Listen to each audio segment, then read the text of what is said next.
Welcome to the Downtown, brought to you by Arlington Citizen Media. I am Daryl Smith Jr., and across the internet from me is... I am Ruddy John.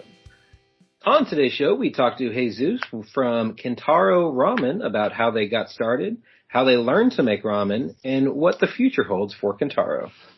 We also speak to Samuel Phillips from YOUR Dallas Jackals as they have their home opener this Saturday at Choctaw Stadium, looking for that first win.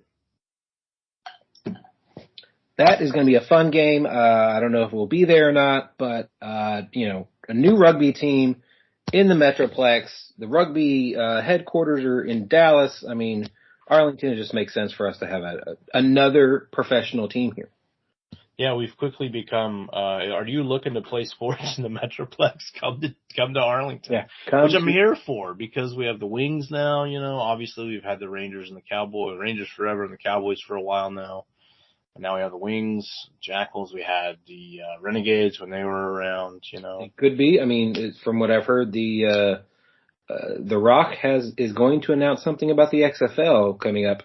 And, yeah. I mean, it's not secret pictures. They obviously knew pictures were being taken because they look pretty professional. But they had a meeting a couple months ago, and one of the uniforms looked pretty familiar. All right. Well, let's hope they stay there. I don't really know where else they would go. Right.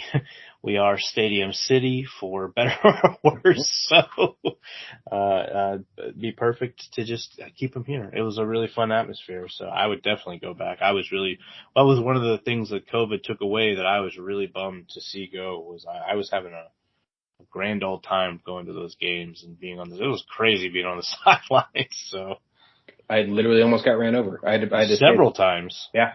In that particular instance, the offensive line coach did break his leg. So, yeah, and you had to save Troy Aikman that one time. You were like, Troy, get out of the way. No, that didn't happen. But we did see Troy Aikman, which was very surreal. Anyway, super fun. I hope that the Jackals have just as much. I hope they have success here and find a home.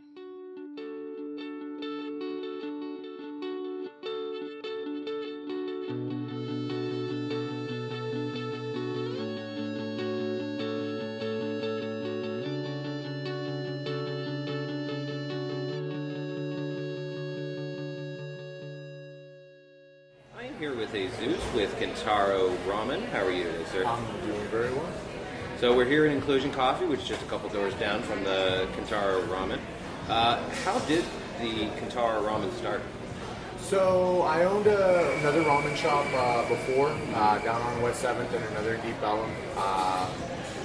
I started doing that. I figured out about a few months into my second shop that it was very hard for me to keep the quality consistent. Obviously you train people and you teach them, but over time things start falling apart a little bit. So I started creating the idea of what do I want to do to control that. I'd like to change that a little bit. My partners at the time, they were happy with kind of how the brand was going. So if I wanted to kind of make changes, I decided the best route would be to kind of create a branch off and do something else.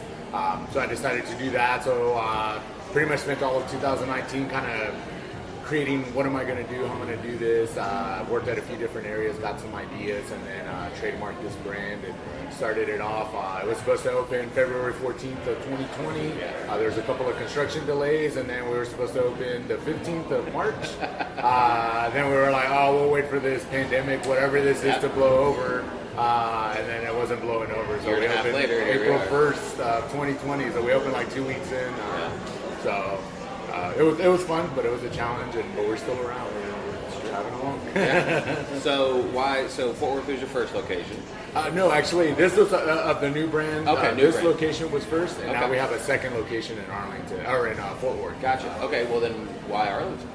So I always kind of felt like, I've worked in Dallas for a long time, so I always drove through Arlington, and a lot of times I kind of felt like the food in Arlington was very chain heavy, especially maybe about 10 years ago, it was very chain heavy. I did work at Piranha Killer Sushi down here in Arlington, in South Arlington, for a few years.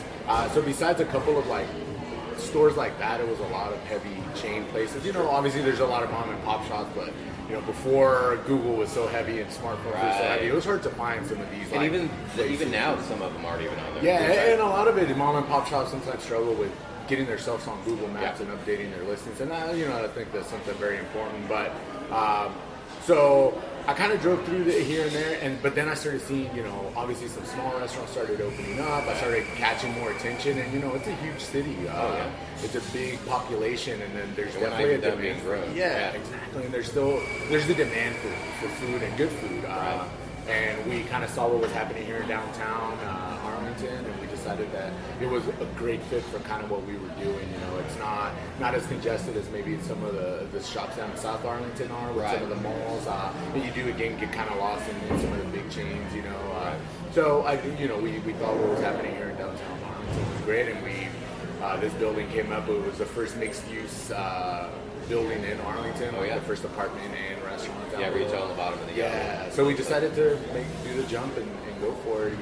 We have a really small footprint. I think it's just over 1,000 square feet. So it's great. But you guys use it great. You have indoor seating and a nice little patio as well. So. I always try to weasel my way into that patio because I usually don't have to pay if you can kind of get into that little nook. So we just. TABC requires you to put a gate around if you're going to serve alcohol outside, and usually landlords are, as long as you can upkeep the outside, they're game for letting you have that little corner. Right, and there's good people watching down there. Absolutely. It's a very walkable area. Yeah, we're actually discussing getting some heaters right now, so that when it does get a little colder, once you get your ramen, it's good, but while you're waiting for the ramen to get there, it's a little chilly. So. No, that makes sense. Yeah, that makes sense. So for those that don't know, how would you describe ramen to have never had it before? So most people, the good thing about ramen, so I did sushi for a very long time. That one I almost felt like always needed a little bit heavier of an introduction to people, and with it being raw, it kind of keeps people away. But with ramen, for the most part, people have had it. Whether it's like packaged ramen noodles when they were in college or growing up, that was my first introduction to it. Me too. And it's not a huge jump, but there is similarities, which makes the connection a little simpler. The main differences are we use fresh noodles, very similar to fresh pasta. They cook in about 45-30 seconds. And then the broth, which is like the big difference. That's where you take hot water and you add a little package. It takes us about 24 hours to make a stock broth. So that's kind of the major thing is it's noodles in broth with seasoning, and then with the topping, that's kind of like the harmony of the bowl of ramen. Right. And then from there, you just kind of play around and change components of it and make it work. So, my girlfriend and I ate there the other night, and she was like, "Let me try your broth," and she loved it. Awesome. She was almost second guessing what she had ordered. We obviously have the typical tonkotsu, which means pork bone, so it's a pork bone based broth. The karashi means mustard, but usually is used to describe something spicy. So we have the spicy variant of that, and of course the miso and the spicy variant of that. But then again, like I said, ramen's one of the reasons that attracted me to ramen is the flexibility of it. Right now we have a special with mole, turkey mole. Wow. So I made a creamy python, which is a chicken or fowl-based broth. A creamy turkey broth, and then seasoned it with like mole seasoning and things like that. Wow. So that's kind of what I have going right now. Obviously, one for Thanksgiving, the turkey, and mole is traditionally made with turkey, so I decided to go with it. So, like I said, it allows me some flexibility as a chef to still be creative, of course, but serve something that's different. Yeah, traditionally. Yeah, traditionally. Exactly. So you mentioned that you don't have just ramen. Can you tell us what else you guys offer? Yeah, so we currently we change our menu fairly often. Right now we have a couple of entrees. We have a katsu curry, so we use Japanese pork that's raised out in Iowa from a small farm called Sakura. We pound that out and panko crust it and fry it, and then serve it with like a battleship curry, which gets its name from the Japanese Navy. It was a great way to feed the seamen. So, so we make like a curry with onion and carrot, and then we put the loin on top with some rice. And then we're also doing katsudon, which is same cutlet, but you make a seafood broth with a little bit of soy sauce, and then you do almost an egg drop style on it, where you drop some egg, pour that over rice, and then you put the cutlet on top. So a couple of different entrees, and then we've also done teriyaki beef, different things. But we have a small restaurant.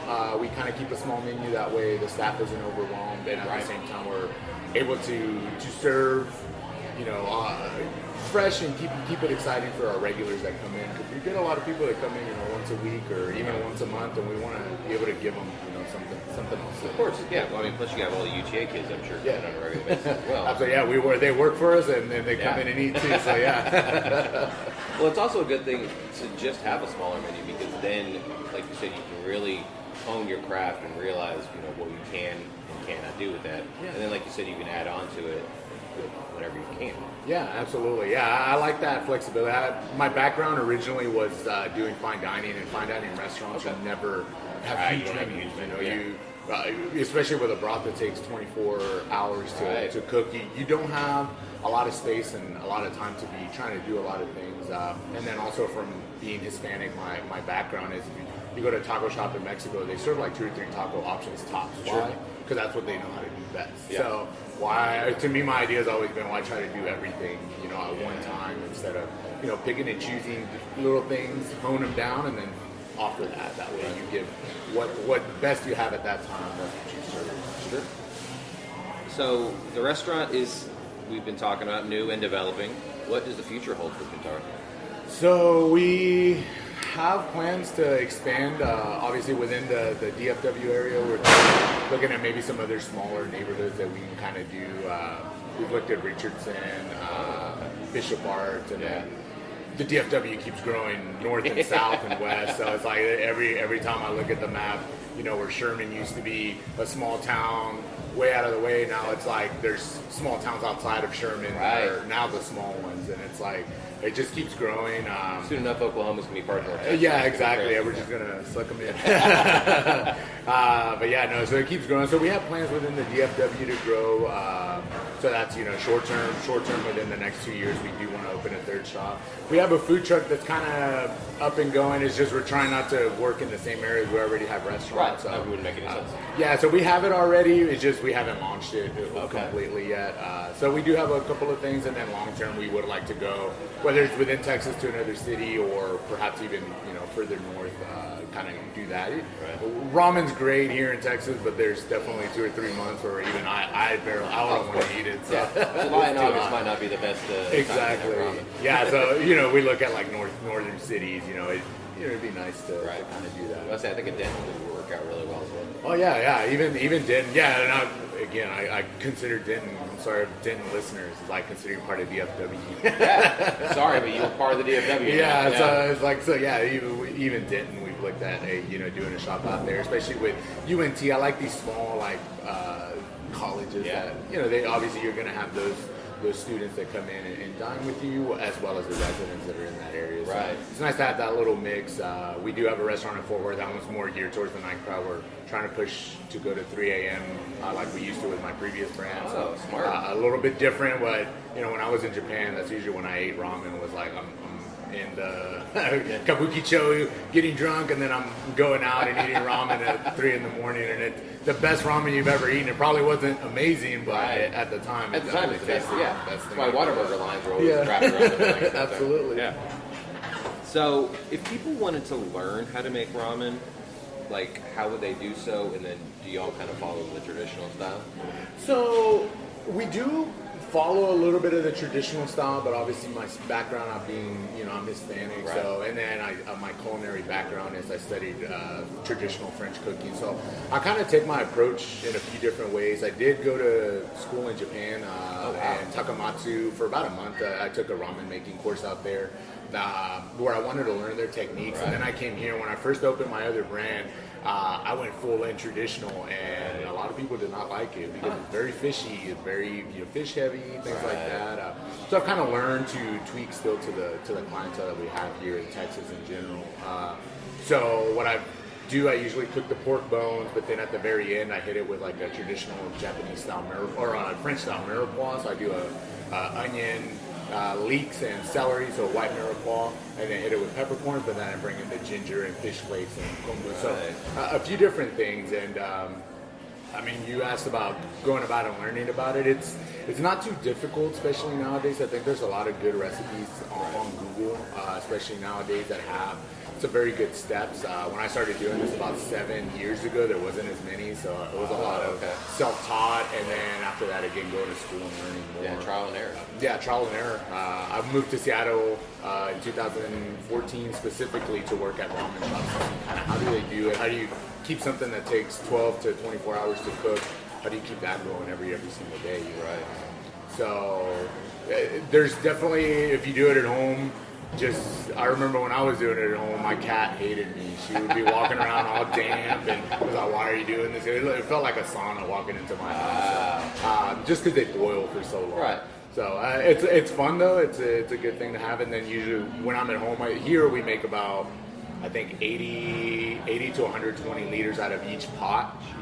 So if you do it at home, even if you do small, you're making about 2-3 gallons to make it worth your time. Yeah. So you can freeze it and kind of play around with it. But anybody that ever wants to learn, they can shoot me a message on Instagram, Kintaro Ramen, and I'm happy to share like a basic recipe and steps. And then from there, I actually have like 3 people currently that they send me pictures of what they did over the past 2 or 3 weeks. Yeah. They send me pictures of how their broths turned out. And it makes me so happy to kind of see That's it. awesome. So yeah, anybody that ever kind of wants to know, I'm happy to tell you. Maybe you got a YouTube channel or maybe some TikTok. Yeah, the kids do TikTok, so maybe I should. Yeah, I don't get into it, but I'm sure it's definitely a thing that you could. Yeah, I like the editing that they do, and it's so quick. You know, it definitely makes you feel like, oh, I can do that, and then until you get to it, it's like, oh, there was like a 2-hour gap between that that 1 2-second video. Like there's a lot to go into this. Yeah. So yeah, it's time consuming, but it's definitely worth it. And one of the reasons I like ramen is it takes time. And, if you messed up, you'll learn like 6 hours later that you messed up in hour number 1. So it's trial and error again, and then just love doing it. You know, you enjoy doing it, and then feeding people and seeing their reaction to what you do. Of course, yeah. So in a sense, you're a fusion restaurant, but not really, because like you said, you are Hispanic, but you took the culinary on the French side.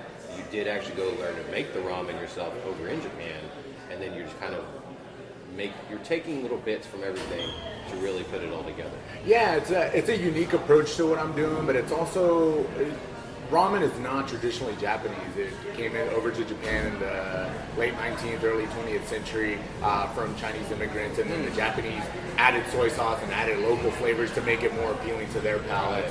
And then even when I did sushi, when it comes over here, we're the ones that are heavy on the sushi rolls. If you talk to someone, what's your favorite sushi? Everyone says some kind of roll, you know? So it has to take on the local flavor. So that's definitely an approach that I've taken to ramen. You know, make it local, make it approachable. As a chef, it's great because it encapsulates a lot of the broth building, which is very heavy European style too. So I take a little bit of everything and kind of make something that hopefully works, and it seems to work. Our restaurant is full, so it seems to work. So I think I'm doing something correct. So. But it is still, if I needed to make it fully traditional, I've done a couple of broths that are very traditional, and some people like them, some people are like, oh, this is fishy, or this isn't what I was expecting. I think biggest thing are all of our ramen broths here are all creamy. One thing you'll find if you ever visit Japan, or those that have been to Japan, is they do a very clear broth. They normally don't go heavy, creamy, and that's one thing I say, you have to appeal to the American palate. And we love like gravies, we like rich cheddar broccoli soups. That's what our palate enjoys. So I kind of went that direction with all of our broths. Just go towards the heavy, creamy side, which in Japan is only done mainly in Kyushu Island, particularly the city of Fukuoka is the creator of tonkotsu. So that's kind of if you go there, most of the shops are going to be creamy broths, but almost everywhere else in Japan they tend to be off of a clear base. Nice. So we have a segment on the show called Alternative Toppings. We're trying to find the best pizza place in Arlington. Do you have a favorite pizza place? Old School Tavern down the street. They were very good to us when we were opening. And, we ate a lot during our construction phase. We had nowhere to eat. We ate there a few times, and then as we've kind of been going, we kind of traded with them. I know they just opened down here, but Zoli's, I know they're originally from, or not Zoli's, I'm sorry, Conde Rosso, same owner, different, right? Conde Rosso Cane Rosso down here, I love their pizzas. Yeah. I went to Italy when I was younger, and I remember Naples pizza, so it kind of takes me back to like a nostalgic kind of thing. So I really like their thing, and every city they go to, they pair with a barbecue place. So they did a Rotado barbecue on top of their pizza, and it's like so great. Good. Yeah, it's very good. So those are probably the two, and they're here in downtown. And I mean, I think both places kind of feed into what's happening here and why we wanted to come down here. Yeah. My girlfriend and I always have to be like, okay, we're not going to go to Cane Rosso, even though we're in an area. It's too much. Not that we don't love it. We just can't eat too much. Yeah, absolutely. So if people wanted to visit y'all or find out more and order online, what can they do? So we have our website, KintaroRamen.com, and then the majority of our social media is Kintaro Ramen, all one word, lowercase. And then for our Facebook, it's Kintaro Ramen Arlington. Okay. That'll be the only difference. But yeah, it's just KintaroRamen.com, and you can place your orders online, Uber Eats, though we prefer you place them directly through us, but if you need it delivered to your office because you're on the last minute schedule or students, we understand. It makes sense. So what exactly does Kintaro Ramen mean? So Kintaro itself means golden boy. I picked it for a few different reasons. So on the front of the shirts, you'll see the symbol Kintaro. Yeah. It's actually a folktale story. It's very similar to like a Hercules. It's a boy child demigod that is super strength, fights monsters, rides a bear because he's just he talks to animals. And he wears a little just the top with the symbol gold. So that's actually the reason for us having it on the front of our shirt. Okay. Kintaro again means golden boy. And I picked it because my previous brand was Oni, and there's a story about Kintaro hoping to kill an Oni. So I kind of did that as a little poke at the joint. But yeah, it's a Japanese folktale, and I kind of like little tidbits of that. And if you don't ask, nobody knows. But when you ask, it's like I'm happy to share the story. No, I love those stories like that. Yeah. Well, thank you so much for your time. And yeah, anybody who wants good ramen and you're downtown, or even if you're not downtown, find your way downtown because the food's amazing. So thank you very much. Absolutely. Thank you.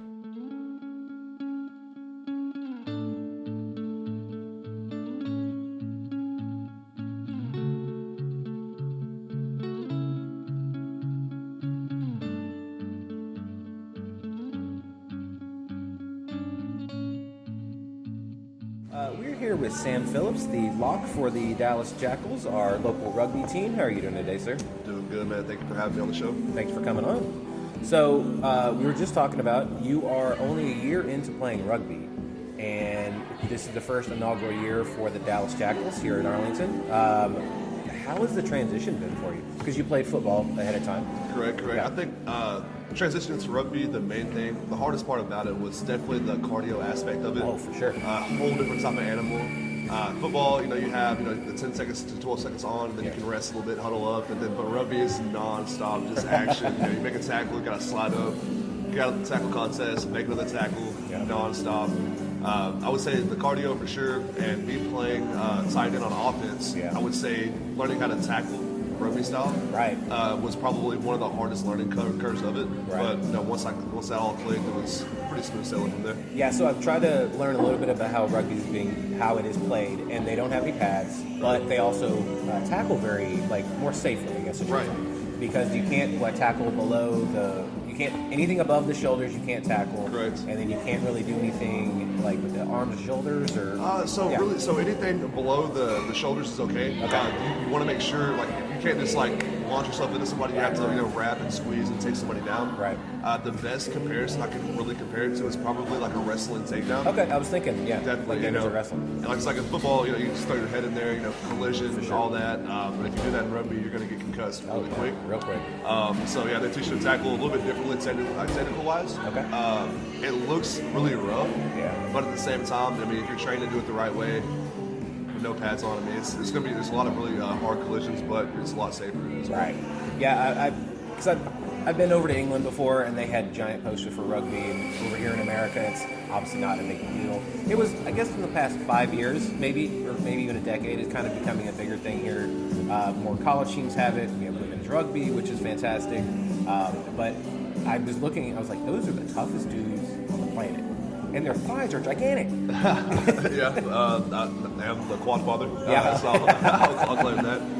Another thing that's really cool about rugby is like I didn't realize that high school rugby was also pretty big in the Dallas Metroplex area as well. Yeah. And then like whenever I got down here, just kind of seeing like the people that already do follow rugby here, it's a lot bigger than what I thought it was going to be. Oh, for sure. But I guess it's Dallas. It's really multicultural, really diverse, and all that. People moving in from different places to come here, and so that's why I think that even though it's the first season of the Dallas Jackals program, I think that we're going to have a lot bigger crowds, and have a lot more people be engaged with the team than what we think. Right, for sure. So you grew up in Longview. Correct. And so you obviously have been to the old ballpark, which is now Choctaw Stadium. How crazy is it being on the field and seeing what it used to be and then now what it is now? I would honestly say it's been a full circle moment. Right. As a kid, like I'm a huge Rangers fan. Went to that stadium hundreds of times. Never been on the field. Right. But now the fact that like I'm a local kid from Longview, being able to go to work every day at the stadium I went to as a kid, watching all these professional athletes. I mean, just walking those halls, man, it's kind of surreal. I mean, you got like all the greats, Nolan Ryan, Ichiro, Pudge, like Michael Young, all those guys. Like I'm in the same vicinity, that they were in. Right. So it's a very humbling moment, but something that I'm very proud of as well. Right. Yeah. So they call it the pitch is the field. Correct. I've been watching Ted Lasso, so I picked that one up also. There we go. So I worked on the grounds crew at the ballpark, and I didn't work in the new one. I worked at the old one. Nice. And so the first time I went on the field was for an XFL game, and I was like, "What is going on here? This is absolutely insane." Because I wasn't used to, I'm used to walking out and there's a baseball field there, and now all of a sudden there's a football field, and now there's a rugby pitch, and there's a soccer pitch as well, because the North Texas soccer club plays there. Like, how crazy is it to go on that field? Like you said, as a kid, you see it from the stands, and now you're actually on it. Yeah, it's very surreal. I mean, there'll be times at practice where we'll be kind of in between, like different things, transitions, different drills, and I'll look up and just kind of look around. And I'm just like, man, like it's amazing. Yeah, it doesn't get old, man. Like you just can't really describe it. I mean, and then pictures. I mean, you can see pictures of the stadium, see pictures of us practicing, but like pictures just don't do it justice. Oh, of course not. At all. Yeah. So this is the inaugural season for the Dallas Jackals. The season starts February 5th, but you guys don't have your first home game at Choctaw Stadium until February 19th. What can fans look forward to their first rugby team? Just exciting nonstop action. If you love, I mean, people say this all the time. If you like football, you'll love rugby. Right. It's going to be a really cool atmosphere. I think that our marketing department, Kelsey Armand, and everybody that's included with the organization, they're going to do a very good job of making it entertaining, not to just rugby people, but just everybody in general. Right, sports fans in general. Exactly, making it a place that people want to go. Like, hey, there's a Jackals game. Oh shoot, let's go. Yep. I think it's going to be a very jumping atmosphere on February 19th. Yeah. They've been killing it on Twitter and social media, and so I have no doubt whatsoever this is going to be a fun season. Absolutely. And then on top of that, man, like, the whole, the MLR, like the head of the MLR is in Dallas as well. George Killebrew, that's right. Yeah. And everything. And so I feel like they're going to do a really good job as far as pushing things, marketing-wise, social media-wise, getting people there. And on top of that, George Killebrew worked for Mark Cooper for 15 years. So hopefully, he picked up a thing or two. So hopefully we can get the Cubes to come to a couple of home matches. That would be pretty awesome. We can get to meet him. I don't know why you wouldn't. Exactly. I mean, he's gone on record on podcasts saying how much he loves rugby, how much he's a fan of the MLR, and now there's a hometown team in Dallas. So I mean, why would he not? Exactly. So. Plus, like, you go to a Mavs game. I tell this to everybody. Like, you can go to any other basketball team, go see them at home or whatever. They're fine. They're okay. Mavs games are like a circus. They have a 10-second timeout. Somehow that whole court is packed, and then they're off within 10 seconds. And you're entertained the entire time. There's no break, really, for you to be like, oh, no, what am I going to do now? I guess I'll go get popcorn or whatever. No, that's what halftime's for. Yeah. So what has been the most so with some of the rules are obviously different. What has been some of the rules that kind of threw you off the most, and then some that you were like, okay, that just makes sense?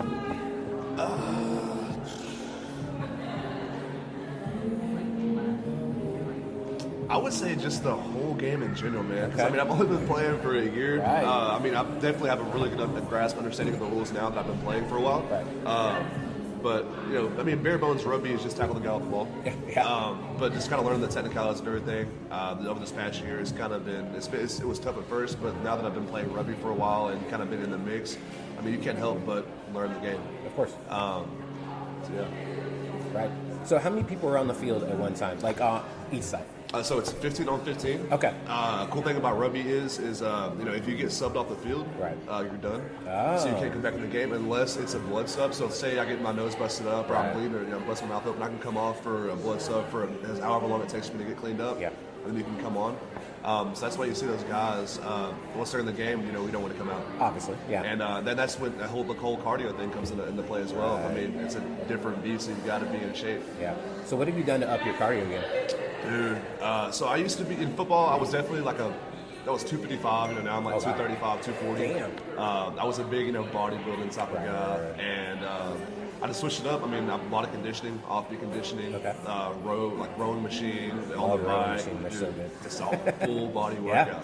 Then on top of that, just doing like HIIT training and then circuit training, just trying to keep my heart up as much as I can, heart rate up, and just go as fast as I can to kind of simulate the game speed of rugby.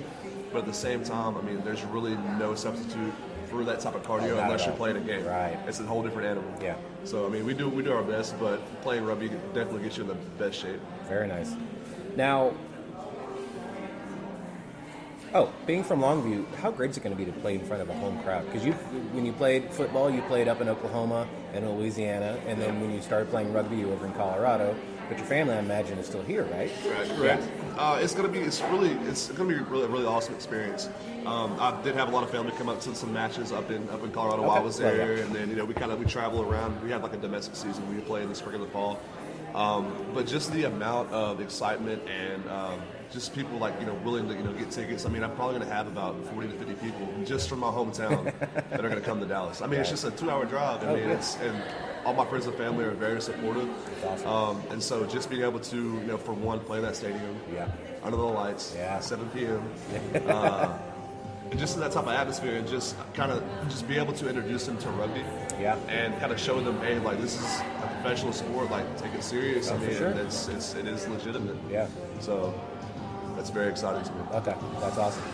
So, with your background in football, how can you help explain some of the finer points of rugby to fans who may not know how rugby is played? Because as we know, football rules here in Texas, especially up here. Unfortunately, Cowboys didn't quite make it this past weekend. Unfortunately. There was a little bit of a penalty issue and maybe game clock management, but that's a whole other subject for another time. But how would you kind of explain some of the finer points to some of the many football fans that are here in the state? We're talking just kind of like bare bones rules, or kind of like.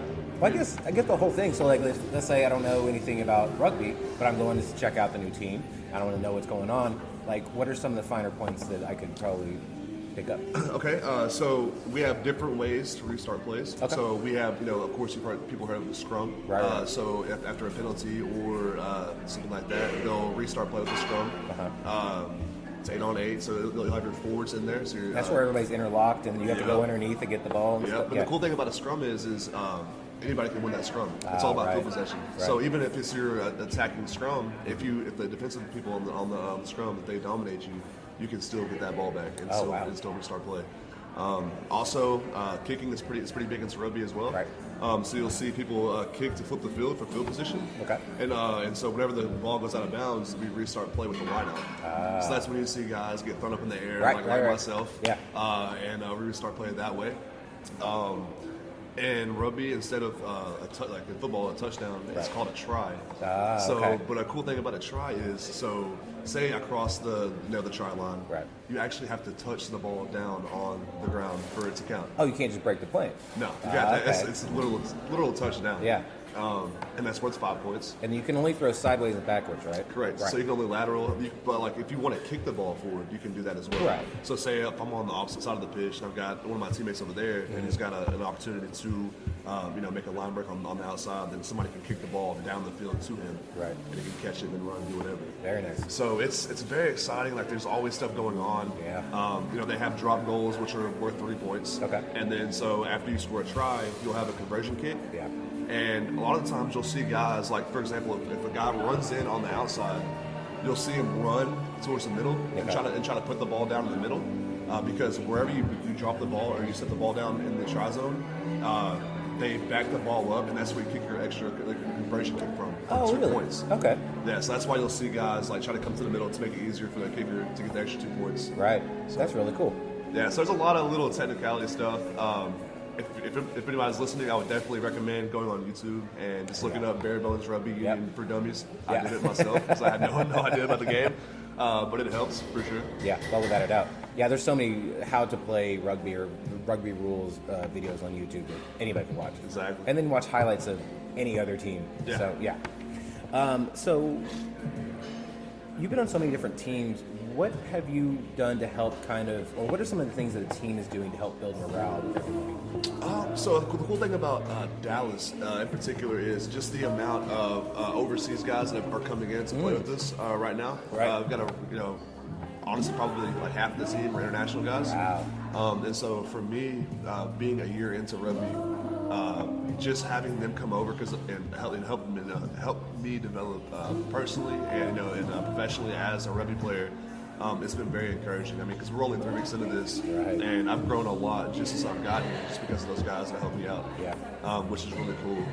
So even though it's our first season, I really think that we're going to be legitimate contenders. Oh, for sure. Just because the type of quality guys and quality players we have coming together, and the fact that we are gelling really really well right now, and the morale's good. All the guys are really positive and really upbeat, outgoing, and just fun to be around. Right. So is it going to be tough? Absolutely. Of course. But I feel like once we get 2 to 3 or 4 matches into the season, we really start rolling. That we're going to be a team definitely in the best with for sure. Right, because you can practice as much as you want, but once you're in it, that's then you got to really gel and make sure that it's doing what they're supposed to be doing. Absolutely. Yeah. And then the type of style that we're playing, like our philosophy is just play fast. Yeah. Play fast. I mean, use our speed, use our athletic ability, because I do feel like as far as athletes go, especially within the 4-pack. We probably we're going to be more athletic than other teams on the field, hands down. Wow, that's awesome.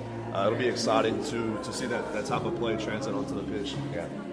Now, this being your second year and the first inaugural season, what are you most excited about this season? I'm just really excited about continuing to develop as a rugby player in general. Being able to come back to Dallas and be a relatively local guy, just being able to help grow rugby as a whole, as a community. And that's one of the things that the Jackals, that's one of our big points that we're trying to do, is we're trying to really just get everybody involved. Because, I mean, as far as youth and everything, I really feel like youth kids should get into it. I mean, it's awesome. Sure. Yeah. And especially with tackling technique and all that. I mean, youth kids should be taught how to tackle rugby style.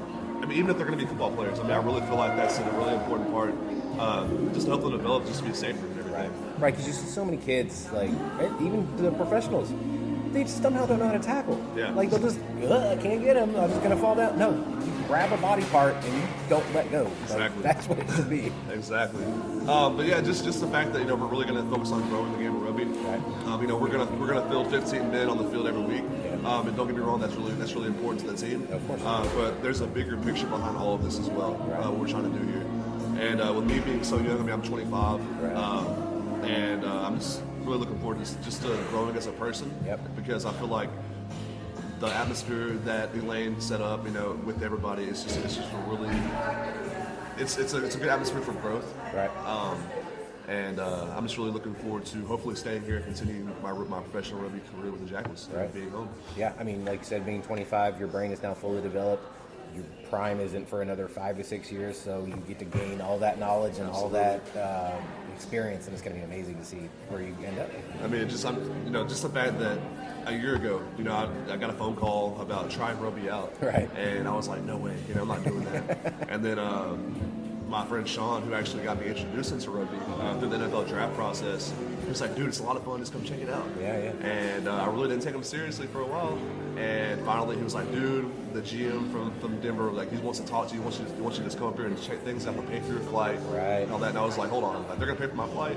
So it must be kind of serious. Obviously. So I ended up going up there to Denver and just kind of fell in love with it. I mean, it was professional. I mean, it looked like they knew what they were doing. And just the fact that I took that leap and took the opportunity.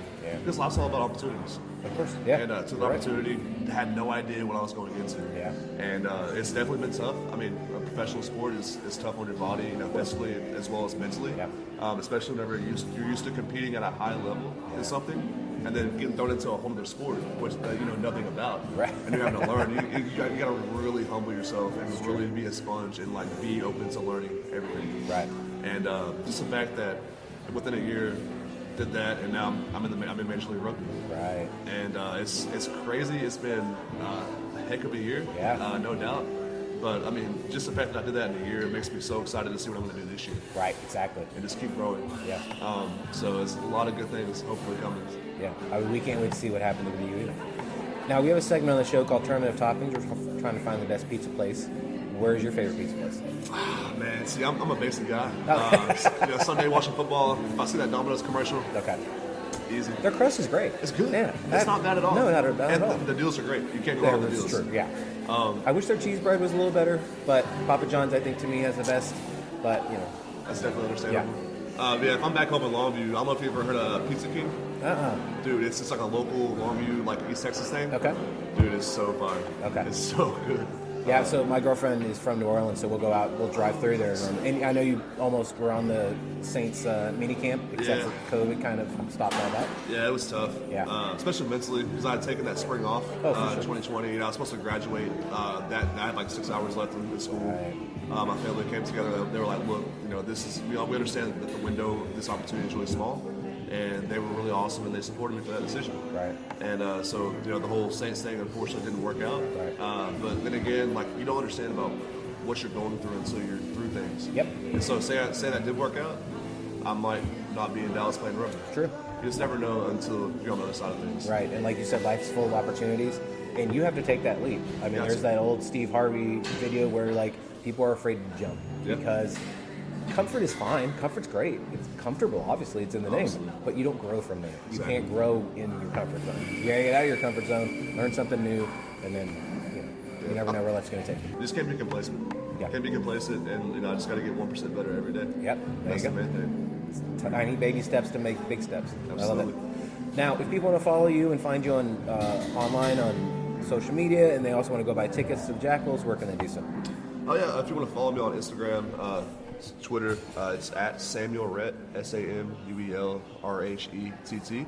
And if you guys want to get tickets for the inaugural season, hit up DallasJackals.com, and they'll be able to take care of all your ticket needs.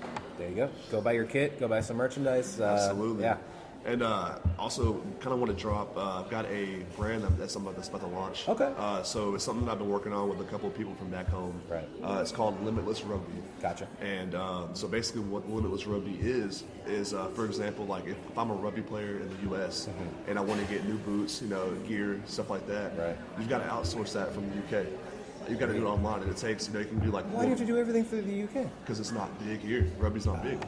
But it's growing. And so the thing is, okay, well... Which boots or cleats to those who don't know? Yeah, boots or cleats. So my thing is like, okay, well, rugby is really growing. The MLR is in its fifth year, but kind of technically it's fourth because of the COVID year. Right. And so, like, what's something I can do to help, athletes out, high school, college, club, etc., to help them get what they need here? I'm like, oh my gosh, like there's nothing like that here in the U.S. Right. And so I've got an investor out of Miami. My business partner Seth from back home in Longview. Yeah. We came together with this whole idea, and we're going to actually have we're going to launch at our first home match. So look out. We're going to have a vendor tent for Limitless Rugby. Yeah. And we're going to kind of go from there because, me, like if I order some boots or some cleats, I've got to wait 2 to 3 weeks. Yep. And you don't have that kind of time. Don't have that kind of time. Yeah. And then on top of that, it's a little bit more expensive. Yep. So why not have something like that here for all the clubs and all the teams in the U.S.? That's just smart. So, hopefully, fingers crossed that takes off. Yeah. If it doesn't work, it is what it is. But we'll definitely have a booth at the first Jackals home match against Houston. Yeah. So if you guys are at the match, please come by and check it out and support local business. There you go. February 19th, come on out. Choctaw Stadium, old ballpark in Arlington, old 1,000 different names. But right now, it's Choctaw Stadium. So come out, support the Jackals, and support, you said Reckless? Limitless Rugby. Limitless Rugby. That's fantastic. I love it. You got to think about the future. Got to, man. Yeah. Well, thank you so much for your time. Hey, thank you for having me.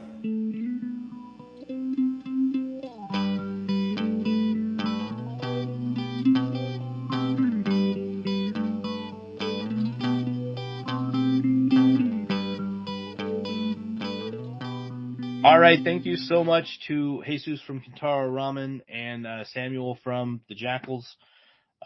Thanks for talking to us about what's going on in the city. We always love to hear it.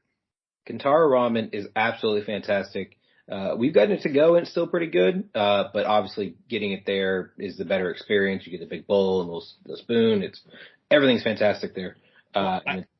Also, spring is coming up. I mean, it's the perfect time for outdoor eating. You could sit on Abram Street right there. Like, come on, man. Like, eating some ramen. Are you kidding me? I couldn't think of a better thing to do on a spring night.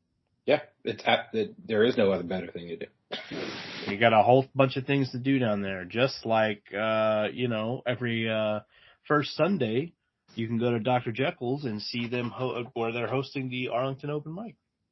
And then every Monday, though, head over to Jekyll's because starting at 7 p.m., that's their trivia night.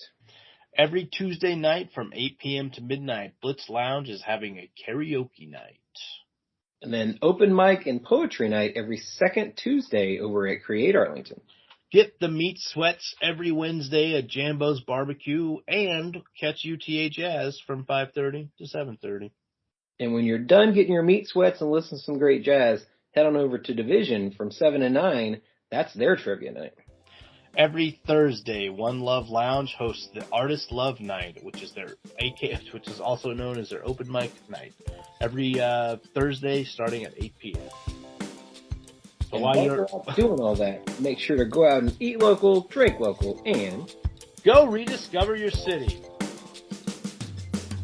Tag us and send those pictures over to us on Facebook, Arlington Citizen Media, Twitter, ATX Citizen Media. Tag us on Instagram, Arlington Citizen Media, and send those pictures the old-fashioned way. Email arlingtoncitizenmedia@gmail.com. Also go to our website, www.arlingtoncitizenmedia.com. Don't forget to subscribe and give those 5-star reviews of the downtown at Apple Music, Spotify, Google Podcasts, and also hit us on SoundCloud, iHeartRadio, and YouTube.